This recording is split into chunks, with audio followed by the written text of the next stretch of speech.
Prévu pour se tenir cette nuit même, le piquet des agents de collectivité territoriale a été interdit. Les éléments de la police nationale ont été déployés à la mairie centrale ce mercredi. Réaction des travailleurs dans ce journal. Un nouveau projet a été lancé ce mercredi dans le domaine de la santé. C'est le projet Santé Fama Etaya dans un instant.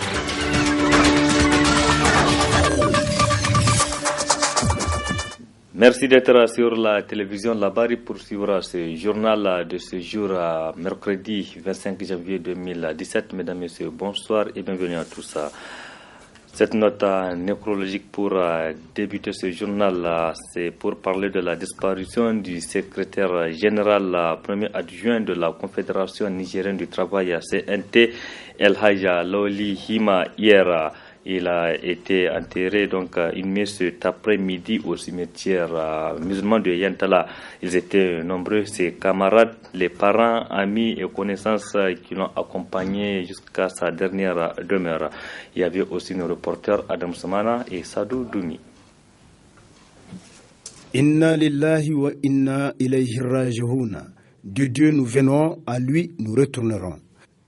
C'est avec un cœur meurtri que parents, amis, connaissances et camarades syndicaux ont accompagné la dépouille du premier secrétaire général adjoint de la CNT à sa dernière demeure.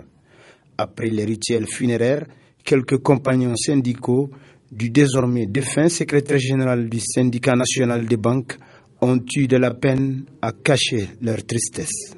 Le mouvement syndical nigérien vient de perdre un grand combattant. Lawli Hima a toujours été au service des travailleurs. Membre fondateur de la CNT, secrétaire général du Symbank, aujourd'hui encore secrétaire général adjoint de la CNT. Il est sur tous les fronts. Il a beaucoup contribué à l'amélioration des conditions de vie des travailleurs des banques, notamment par la conclusion de leur convention collective. Moi, personnellement, c'est mon plus proche collaborateur. Et il va laisser un vide qui sera difficile de combler. Le décès de Lawali Hima constitue une perte énorme pour la société civile nigérienne, a renchéri un de ses acteurs. Je pense que si tous les syndicalistes avaient la vision ou bien le comportement de Lawali, il y a beaucoup de choses qui seront changées en matière de lutte syndicale. Et nous, la société civile, nous avons perdu un grand homme. Et un tome qui restera gravé dans nos mémoires aussi longtemps que nous vivrons. Et nous prions Allah subhanahu wa ta'ala de l'accueillir dans son paradis éternel, dans son Al-Jannah Firdaus.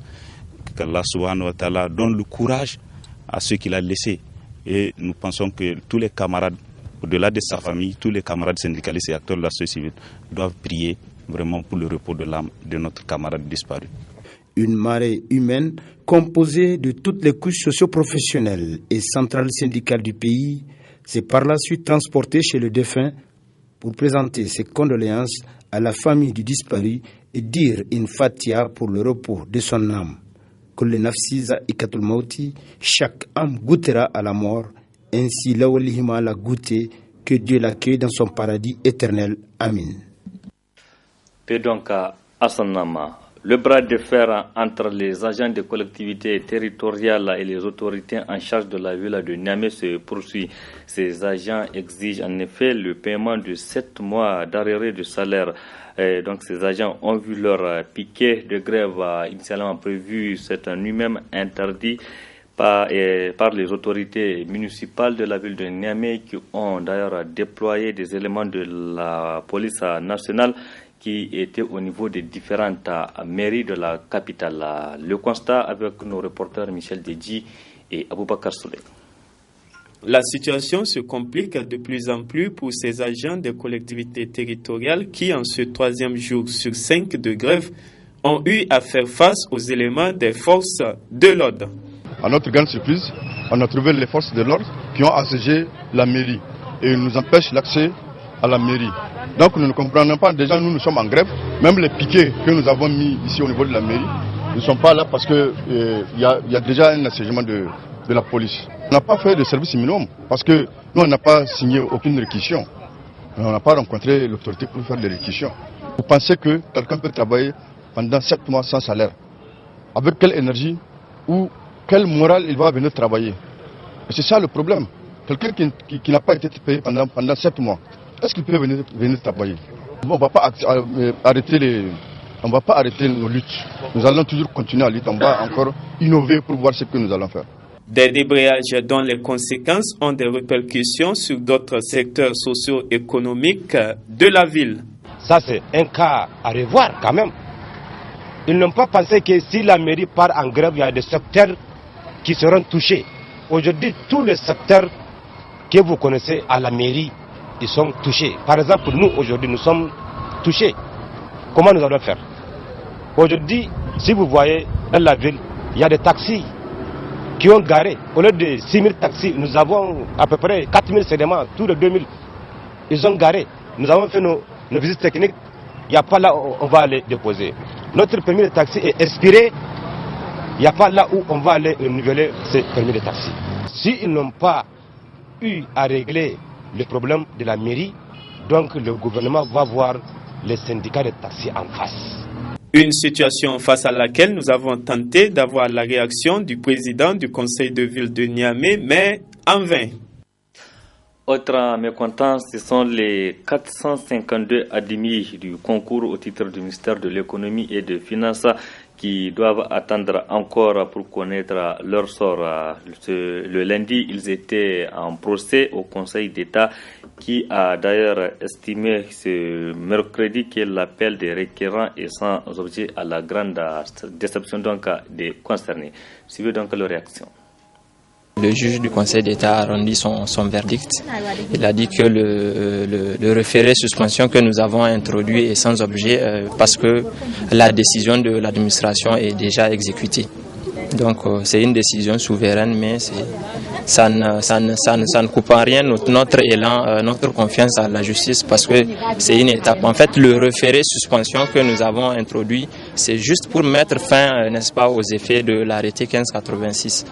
Aujourd'hui, le juge a estimé que les effets sont déjà là. On nous a déjà coupé les salaires. Donc, l'objet de la suspension des effets est là, c'est sans objet. Il a rendu une décision en toute souveraineté que nous n'allons pas contester. C'est un juge. Nous sommes respectueux, n'est-ce pas, des décisions de justice.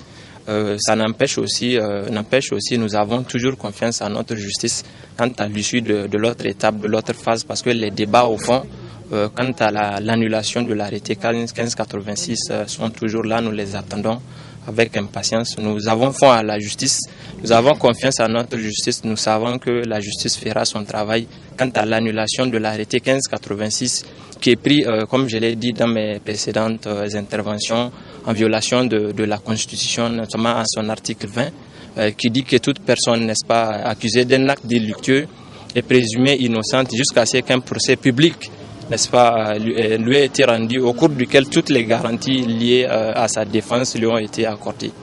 Ils ont violé ça, ils nous avons même pas permis de nous défendre, ils ont annulé. Ils ont violé également l'article 129 du statut général de la fonction publique qui dit que la cessation ou la perte de qualité de fonctionnaire ne peut intervenir que par le décès, la révocation, le licenciement ou l'admission à la retraite. Aujourd'hui, l'arrêté 1586 qui est pris le 19 octobre 2016 est pris tout simplement pour nous faire perdre la qualité de fonctionnaire. Or, le statut général de la fonction publique, la loi 2007, dit que pour perdre la qualité de fonctionnaire, il faut la perte de la qualité de fonctionnaire ne peut advenir que par le décès, l'admission à la retraite, le licenciement ou la révocation. C'est juste une première phase que nous avons perdue. On a perdu la bataille, mais cela ne veut pas dire que nous avons perdu la guerre. L'École nationale de la police et de la formation permanente a reçu ce matin la visite de la ministre du Développement international du Danemark.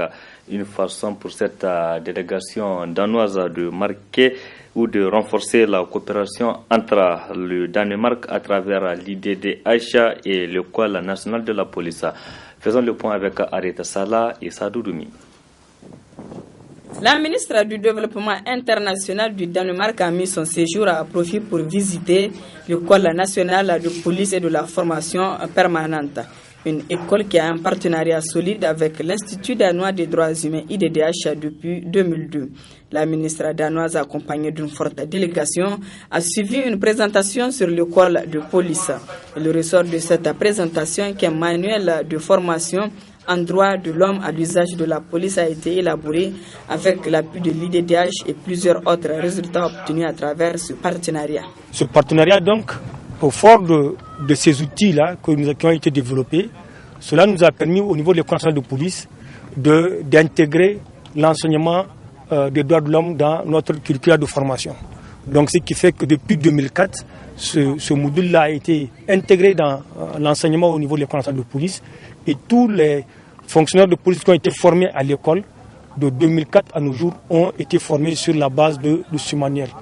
Alors, les thèmes qui sont développés dans ce manuel, c'est d'une part, vous avez les thèmes qui sont spécifiques aux droits humains, notamment le concept des droits de l'homme, les différentes catégories de droits de l'homme, et particulièrement les droits, on met l'accent beaucoup plus sur les droits qui sont souvent l'objet de violations de par les policiers, notamment les droits civils et politiques.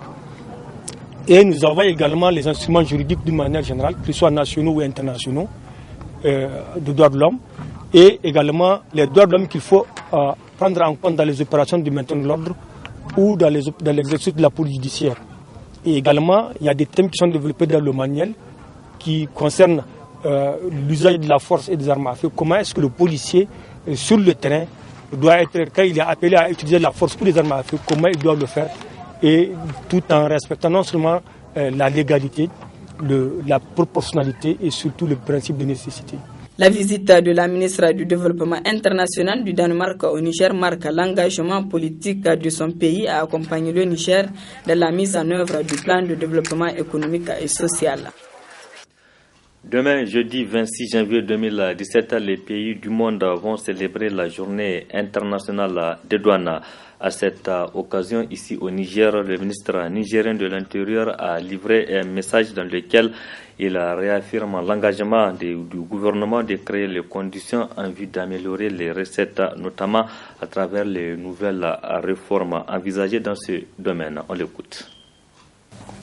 L'OMD dédie la journée à la promotion de l'analyse des données avec le slogan « L'analyse des données au service de la gestion efficace des frontières ». À travers cette option, les administrations de douane sont invitées à poursuivre leurs efforts de collecte et d'exploitation de données pour la conduite de leur mission au service de leurs pays respectifs.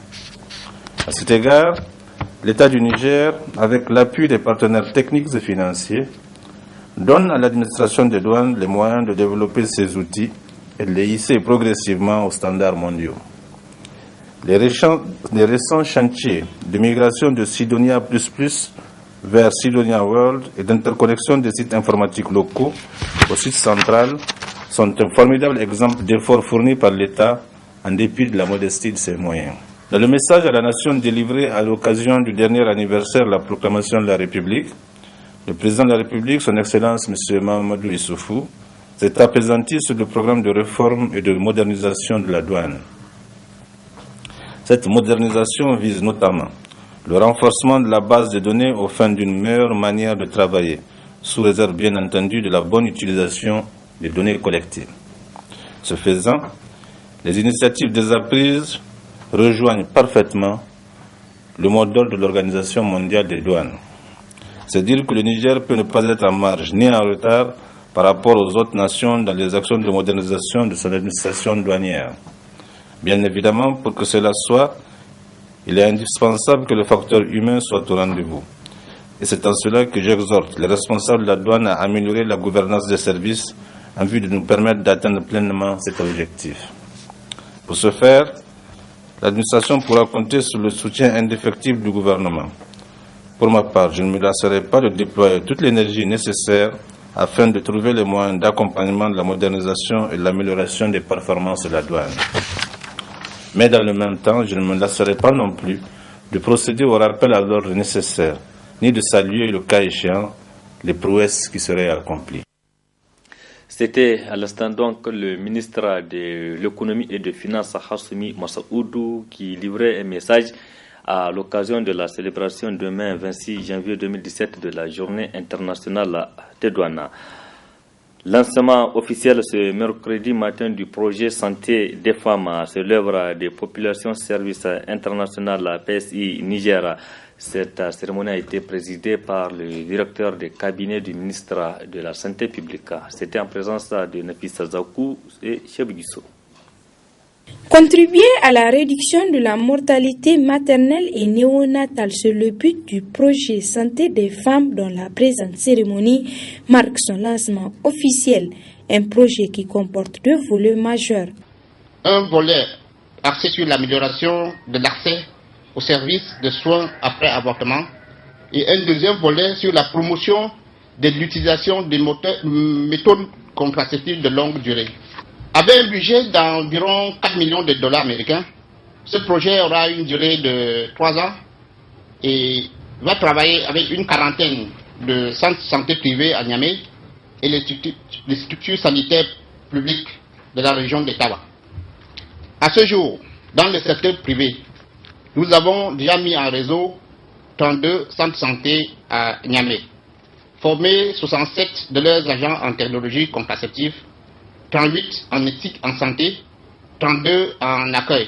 Au niveau communautaire, nous avons formé et nous sommes en train de travailler avec 21 agents en communication interpersonnelle. Et dans le secteur public à Tawa, nous travaillons avec 16 structures, dont le centre mère et enfant, 2 hôpitaux de district, 13 centres de santé intégrés, auxquels nous avons donné des kits d'insertion, de retraite de DU et des implants. Procédant au lancement de ce projet, le directeur de cabinet du ministre de la Santé publique a appelé tous les acteurs impliqués à l'amélioration de la qualité des services de la santé reproductive afin d'atteindre les objectifs du plan de développement sanitaire. Convenez avec moi que ce projet contribuera à l'atteinte des objectifs du plan de développement sanitaire à travers l'appui à l'amélioration de la qualité des services, mais également avec l'implication du privé dans la démarche. C'est pourquoi j'en appelle aux représentants de la communauté, les représentants de la communauté, leaders coutumiers, religieux, société civile, leaders des jeunes et des femmes à sensibiliser la population sur les soins après avortement. Je demande aux maris d'apporter leur soutien à leur épouse afin que celle-ci puisse accéder à des services de soins après avortement et de planification familiale chaque fois qu'il y a des besoins. J'en appelle enfin au sens des devoirs des prestataires de santé pour qu'aucune femme ne meure plus jamais du fait des conséquences des grossesses précoces, nombreuses, rapprochées, tardives ou des complications d'un avortement. Ceci implique donc que toute femme qui entre dans une formation sanitaire puisse avoir l'information juste et pertinente à la prise en charge adéquate aussi bien dans le secteur public que dans le secteur privé. Le gouverneur de la région de Niamey et la représentante des cabinets privés ont tous salué le projet santé des femmes de Population Service International. Il faut noter que les cabinets médicaux privés partenaires de PSI Niger ont été distingués. Le réseau nigérien pour la gestion non violente des conflits génovicaux a procédé également ce matin au lancement officiel de l'Observatoire sur la gouvernance de la sécurité au Niger. Un projet de promotion du contrôle citoyen de la gouvernance de la sécurité au Niger. Faisons le point avec Asma Oseidou et Nasser Seydou. Soutenir les initiatives visant à promouvoir la bonne gouvernance démocratique et sécuritaire, mais aussi à l'amélioration des conditions de bien-être et de mieux-être, c'est entre autres objectifs de cet observatoire qui vient de voir le jour. En effet, le présent lancement officiel qui nous réunit ce matin est l'épilogue de ce projet qui a permis de mobiliser une douzaine de structures de la société civile autour de la question sécuritaire au Niger, afin d'impulser une dynamique visant à créer les conditions d'une bonne compréhension entre les populations civiles et les forces de défense et de sécurité, et faire de la sécurité une affaire de tous les citoyens. L'Observatoire ainsi créé a pour mission de promouvoir et de renforcer le rôle des structures de la société civile dans la gouvernance du secteur de sécurité au Niger et vise principalement les objectifs ci-après. Développer l'expertise de la société civile en vue d'une meilleure participation citoyenne à la réforme et la gouvernance démocratique du secteur de la sécurité et amener la société civile à créer un cadre de synergie d'action pour la gouvernance démocratique du secteur de la sécurité. Quant au directeur résident de NDI, se réjouit de la parfaite collaboration entre son institution et le réseau Genovico. Œuvrant dans le domaine du renforcement de la bonne gouvernance démocratique au Niger, comment ne pas soutenir et se réjouir de l'initiative du réseau Genovico de créer, en collaboration avec d'autres structures, des organisations de la société civile, un observatoire de la gouvernance de la sécurité au Niger. L'observatoire que nous lançons ce jour s'inscrit dans un projet du réseau Genovico. Il est subventionné par le National Democratic Institute dans le cadre de notre programme Sahel, conjointement financé par le Royaume de Danemark et le Royaume de Norvège. Le programme Sahel est un programme régional qui couvre le Niger, le Mali et le Burkina Faso.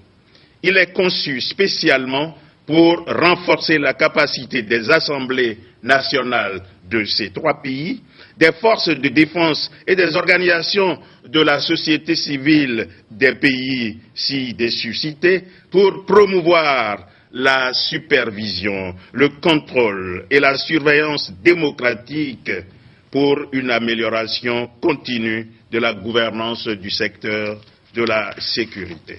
Pour atteindre les objectifs visés à travers la création de cet observatoire, la participation et la contribution de tous s'avèrent nécessaires. Pasteurs et fidèles chrétiens des églises des assemblées de Dieu du Niger étaient en conseil général depuis hier soir à Niamey. C'est au conseil général, le 4e du genre, qui a ouvert ses travaux à l'église de Yantala, a vu la participation des délégations des différentes régions du pays. Le compte rendu avec Michel Deji et Aboubakar Souley. Apprécier la gestion du bureau sortant et procéder au renouvellement du leadership national des églises des assemblées de Dieu du Niger, c'est l'objet de ces assises qui se veulent aussi une occasion de communion fraternelle, de prière et de préparation aux futures actions. Ce conseil général se tient au moment où notre pays fait face à plusieurs fronts de lutte contre l'insécurité. Nous devons prier pour notre pays afin que les ténèbres des maladies, de la pauvreté, des souffrances diverses et de la mort reculent et qu'un vent nouveau de la paix et de la prospérité souffle sur le Niger par la prédication de l'évangile intégral. Jésus sauve, Jésus guérit, il baptise du Saint-Esprit et il revient bientôt. Ne dormons donc point, frères et sœurs en Christ. L'ennemi a jeté ses ordres de destruction dans le monde, sachant qu'il lui reste peu de temps. L'Église doit se revêtir de toutes les armes de Dieu pour arracher les âmes des brasiers allumés, ça et là par le diable. C'est ce sentiment d'urgence qui nous a amenés à choisir comme thème ce passage biblique. Il faut que je fasse. Tandis que les jours, l'œuvre de celui qui m'a envoyé.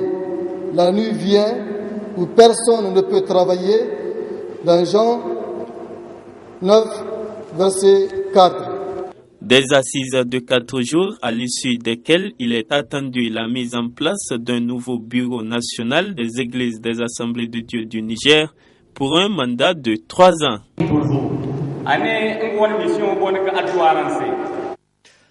Rendons-nous à présent dans la région de Dosso, précisément dans le département de Gaïa. À l'initiative de son chef de canton de Junju, donc c'est dans la région de Dosso, a tenu son premier forum cantonal, un rassemblement qui a vu la participation des agriculteurs, éleveurs, autorités administratives et coutumières locales, ainsi que des invités venus du Nigeria et du Bénin. Une initiative saluée par le ministre de la Renaissance culturelle. Le résumé avec notre confrère de Bonferré, Ibrahim Yorou. Chants et danses traditionnelles. Charron, sport favori des Peuls. Lutte traditionnelle. Exposition de produits agricoles et maraîchers. défilé de gros et petits ruminants, exposition d'ustensiles traditionnels, ce sont là les ingrédients du premier forum cantonal de Djoundjou. À l'origine de cet événement culturel, un homme, Bachir Haruna Hambali, chef de canton. Ils sont venus de tous les recoins du canton et au-delà pour participer à ce forum qui célèbre la symbiose entre agriculteurs et éleveurs dont les liens de mariage tissés de part et d'autre ont permis la coexistence pacifique. Alors qu'on déplore des conflits entre agriculteurs et éleveurs dans certaines parties du Niger, à Djoundjou, ces communautés se réunissent pour festoyer la main dans la main à l'appel de l'honorable Bachir Hambali. Le Nigeria voisin y est représenté par une forte délégation. Bien qu'informé à la dernière minute, le ministre de la Renaissance culturelle n'a pas envisagé jouer à l'abonné absent. Il a fait le trajet Niamey-Djoundjou. Assoumana Malam Issa est ému par ce qu'il vient de voir.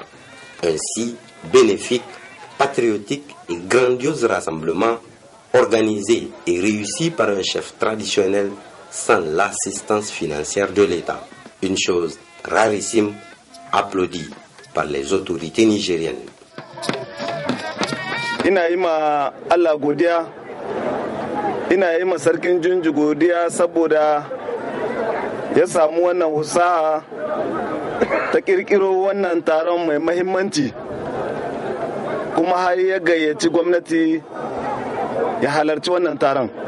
Le forum qui nous réunit aujourd'hui est un cadre de consolidation des liens de solidarité et de fraternité.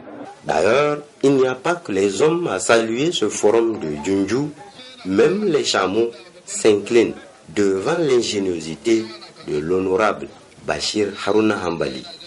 Réunir des milliers de personnes et des milliers de têtes de bétail dans une bourgade telle que Djoundjou, les héberger et faire converger leurs points de vue sur la nécessité de symbiose entre différentes communautés n'est pas chose aisée. C'est pourtant ce que Bachir Haruna Hambali, chef du canton de Djoundjou, vient de réussir avec brio. Depuis son élection en juin 2015, le jeune chef ne cesse de multiplier les initiatives avec une seule vision: améliorer les conditions d'existence de ses concitoyens. Une bien noble vision, n'est-ce pas? C'est la fin de cette édition. Merci à vous qui l'avez suivi, mesdames et messieurs. Restez en compagnie du programme de la télévision Labari. Au revoir et excellente nuit à toutes et à tous.